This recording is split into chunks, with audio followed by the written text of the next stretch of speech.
Nothing ever happens on 90th Street.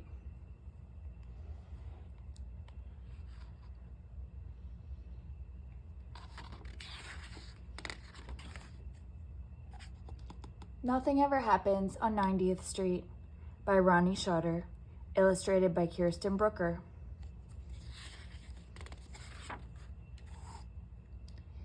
Eva unwrapped a cinnamon Danish, opened her notebook, and stared helplessly at the wide white pages.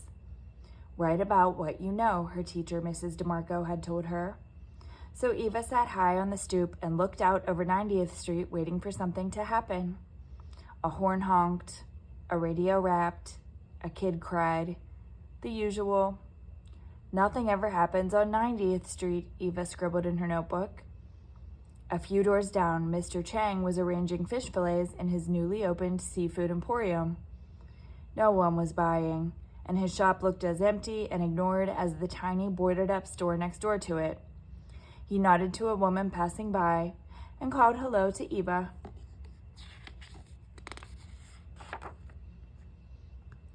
Out the door of Eva's building came Mr. Sims, the actor, carrying his enormous cat, Olivier. Mr. Sims was on hiatus again, which meant out of work, in between shows, and so, every day, dressed in his finest, he embarked on a daily promenade with Olivier under his arm. Writing? He asked. Trying to, Eva answered, but nothing ever happens on 90th Street. You are mistaken, my dear, Mr. Sims said. The whole world's a stage, even 90th Street, and each of us plays a part. Watch the stage, observe the players carefully, and don't neglect the details, he said, stroking Olivier. Follow an old actor's advice, and you will find you have plenty to write about. Thanks, Eva said, and fast as she could, using as many details as she could recall, Eva described Mr. Sims in her notebook. His felt fedora hat, his curly gray hair, his shiny button shoes. When she looked up, he was halfway down the street, and Mr. Morley, the moose maker, was at his window.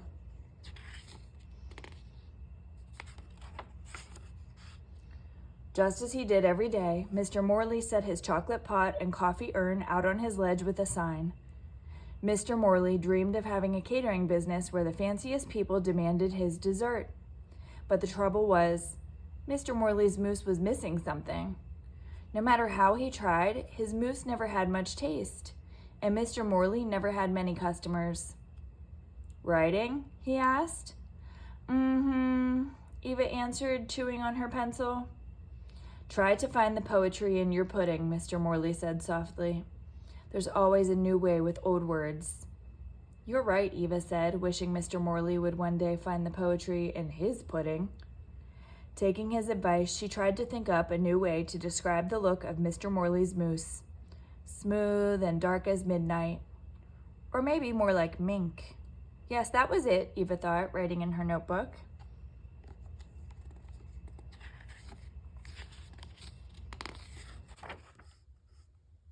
The door to the building slammed, and a gust of wind sent dead leaves soaring and dipping like crazy kites. Alexis Leora nodded to Eva and stepped gracefully down the steps to do her warm-up exercises. Alexis was a dancer. When she wanted to, she could hold an extremely long leg straight up against her ear like a one-legged woman with 3 arms. But she couldn't smile. Eva decided it was because Alexis Leora was lonely. Writing? Alexis Leora asked Eva. Yes, Eva answered. Alexis Leora did 6 deep knee bends and then sighed. Stretch, she said sadly. Use your imagination. If your story doesn't go the way you want it to, you can always stretch the truth. You can ask, what if? And make up a better story. You're right, Eva said, thinking, what if? What if Alexis Leora met someone? Would she smile then? What would that look like? Eva closed her eyes to try to picture it, but all she could picture was soup. Spanish soup. Rich and brown and so spicy it seemed as if she could actually smell it. She could. When Eva opened her eyes, Mrs. Martinez was standing beside her. She nodded to Alexis Leora as she handed Eva a bowl of soup. Have some, she said. Writers need soup. What's your story about? Nothing much, Eva sighed. Nothing ever happens on 90th Street. Add a little action, Mrs. Martinez said. Like soup. A little this, a little that. And don't forget the spice. Mix it, stir it, make something happen. Surprise yourself. She nodded again to Alexis Leora and went inside. Eva put down her pencil and tasted Mrs. Martinez's wonderful, surprising soup. She thought about her story. It wasn't wonderful. It wasn't surprising. But what could she do? Nothing ever happened on 90th Street. How could she possibly add a little action and make something happen? Eva had no ideas. She was stuck. Then Mrs. Friedman from up the block came wheeling baby Joshua in his stroller. He was holding a bright red ball in two tiny fat hands. Bird, he called out to a pigeon hunting for something to eat. Bird, hungry. Pigeon, Mrs. Freedom told him. Eva sighed and looked down at her half-eaten Danish, then at her notebook. She looked at baby Joshua, then at the pigeon. She remembered Alexis Leora's words of advice. What if, Eva thought. Suddenly she had an idea. What if she stood up, broke her Danish into dozens of tiny pieces, and scattered them wide and wild into the street? What would happen? Eva laughed to think of it. From lampposts and ledges, dozens of pigeons swooped down to dine on Danish. Eva eagerly picked up her pencil and began to write again. Bird, baby Joshua called out, pointing. More bird, he cried, panting. The bright red ball dropped out of his tiny fat hands and bounced onto the sidewalk. Bye-bye, ball, baby Joshua screamed. The ball rolled off the curb into the street and straight into the path of a pizza delivery man on his bicycle.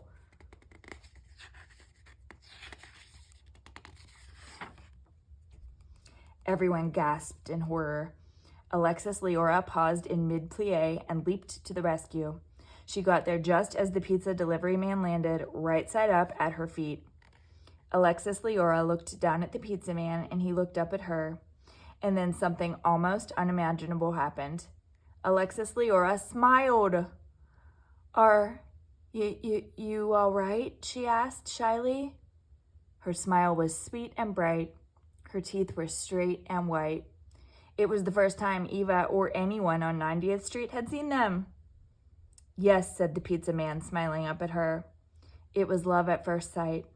Pepperoni and peppers rained down on the happy couple. The pizza man pulled a pepper out of his hair as horns began to honk. Eva added this to her notebook and wondered what could possibly happen next.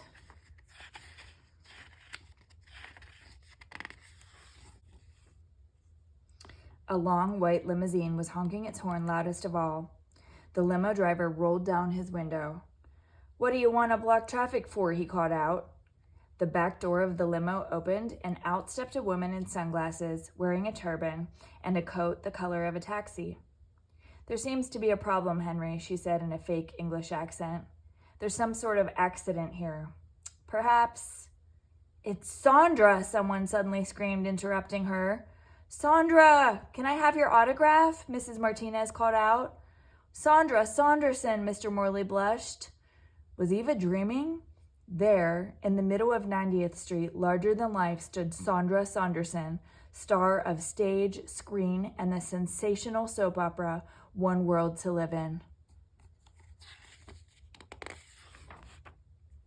Darlings, what's happening here? I'm sure Larry, she called out suddenly and stretched her arms toward Mr. Sims, who had just returned from his promenade. It's been an age since we saw each other. Mr. Sims's cat, about to be crushed in an extravagant embrace, leaped out of Mr. Sims's arms to chase after baby Joshua's ball. Olivier, Mr. Sims called out, come back. Everyone raced into the street after the ball, but it was the limo driver who, in the right place at the right time, leaned into the gutter and picked it up.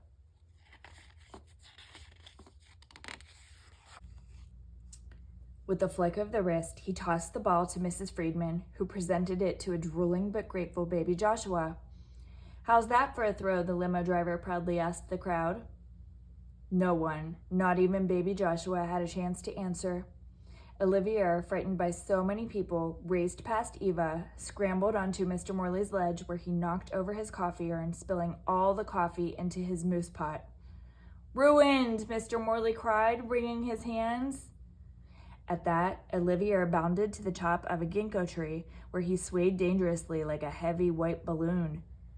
"Now he'll never come down," Mr. Sims lamented. "He's terribly stubborn." There, Larry," Sandra Saunderson comforted him. "I'm sure someone on 90th Street will have a solution." Eva tried to imagine who that could possibly be. "I have one," she heard Mr. Chang call out. Generously, he offered trout, fresh from his store, to Olivier. High up in the tree, Olivier barely blinked. "Raw trout?" Mr. Sims sighed. "My regrets, Mr. Chang. He won't eat it. He's a gourmet cat. I'm afraid I've spoiled him. Whatever will I do?"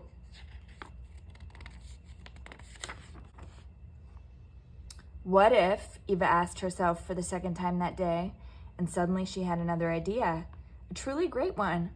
She whispered it to Mr. Morley, Mrs. Martinez, and Mr. Chang. "Brilliant!" Mr. Morley exclaimed. And with that, he, Mrs. Martinez, and Mr. Chang, still clutching his trout, vanished into the building. Eva righted Mr. Morley's coffee urn and stuck her finger into his ruined mousse, then into her mouth to determine the degree of damage. "Mocha!" she called out in surprise. "Mr. Morley's mousse is mocha now, and—" She paused, trying to find the perfect word. "Magnificent!" she announced to the assembled throng. And giving the pot a stir, she dished out samples to all assembled. "Delicious," Alexis Leora said, spooning some into the pizza man's mouth. "Poetry," Sandra Saunderson pronounced. Now, on 90th Street, people who had never spoken to one another before were speaking at last. The pizza delivery man and the limo driver shook hands, and everyone tried to tempt Olivier down from his precarious perch. And then Mr. Morley appeared on the steps, followed by Mrs. Martinez and Mr. Chang. Mrs. Martinez carried a large pot of her surprising soup, while Mr. Morley carried a platter of Mr. Chang's trout, now surrounded by many tiny vegetables and cooked to perfection. With the addition of a cup of Mr. Morley's cat-created mocha mousse, it was a meal worthy of the finest culinary establishment. "Do you smell that, Olivier?" Mr. Sims called, fanning the steam so it rose up to the ginkgo tree. Olivier took one deep sniff and bolted down the tree to dine. Everyone on 90th Street sampled each course, and everyone on 90th Street sighed with delight. "Superb! Fantastico! Yum!" Eva smiled and glanced up from her notebook. For the third time that day, she asked herself, what if? "Mr. Chang," she began, "you and Mr. Morley and Mrs. Martinez are such great cooks. The boarded-up store next to your seafood emporium, what if all of you used it for a restaurant?" "A restaurant?" The three chefs looked at one another. "What a wonderful idea," they said, shaking Eva's hand. "Everyone on 90th Street could be our customers. You too, Sandra." "Everyone but me," Mr. Sims said regretfully. "Just now, I'm between jobs and a bit low on cash." "No longer," Sandra called out. "You'll be on my show. I'll arrange it." Mr. Sims kissed Sandra's hand, and everyone cheered. "What an amazing day," Mrs. Martinez said. "Who would believe it? If only someone had written it all down." "I did," Eva announced, and she opened her notebook and began to read her story. The same story you're reading now, about how nothing ever happened on 90th Street. "What a story," Sandra exclaimed. "Full of detail, dialogue, suspense, a bit of poetry, a hint of romance, even a happy ending. Why, you'd almost think some of it was made up." Eva smiled mysteriously. "Thanks," she said proudly. "But just wait, it'll be even better after I rewrite it."